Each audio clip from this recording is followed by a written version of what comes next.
Ma'am, kamusta ma'am? Lalabas na ako. Labas ka na? Oo. Lalo ko nahihirapan dito. Anong nararamdaman mo? Bigat na lang ng katawan ko. Lalo, Nabigat yung katawan mo? gusto ko sa bahay na lang ako.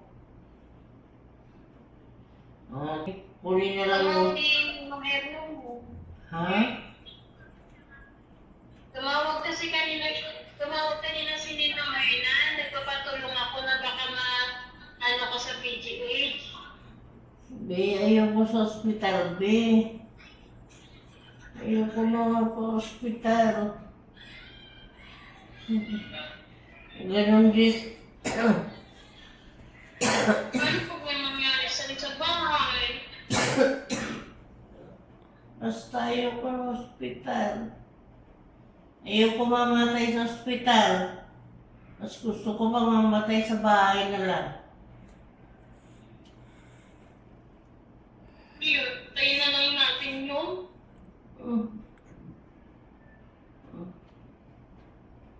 Ayaw ko sa ospital.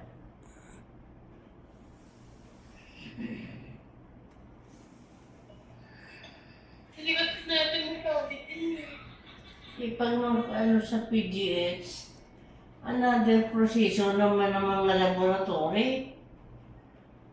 Eh sabi pag may abstract naman daw, baka i-continue lang yun.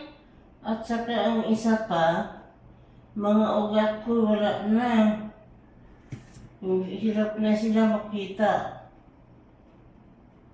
Kung doon din, kung doon din sa pilit, ganun din naman.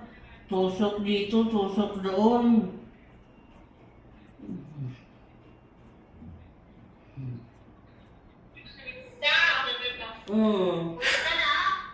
Gusto ko nang umuwi. Ayoko na dito, lalo ako nagkakasakit. Lalo nalagdagan ang sakit ko. Hirap na ako kumilos.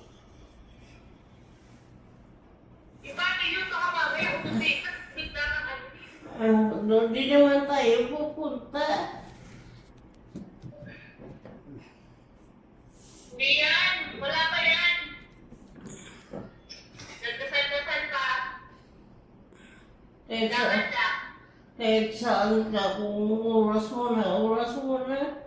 Kaya sabi ko sa kanina, tanggapin nyo na lang kung ano man ang mangyayari.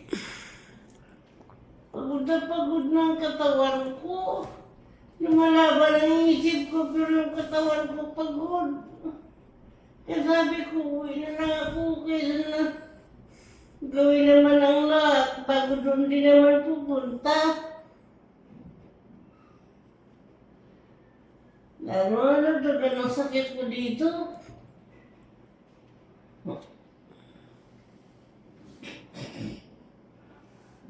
Hindi yan, kaya pa na. Magpapagalit ka pa eh.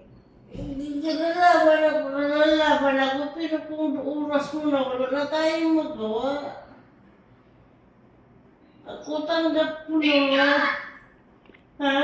Di pa yan. Siyempre, magdadasal ko yung mga anak ko para sa'yo. Kaya nga sabi ko, yung paa ko, doon na lang yan sa bahay, maraming paraan.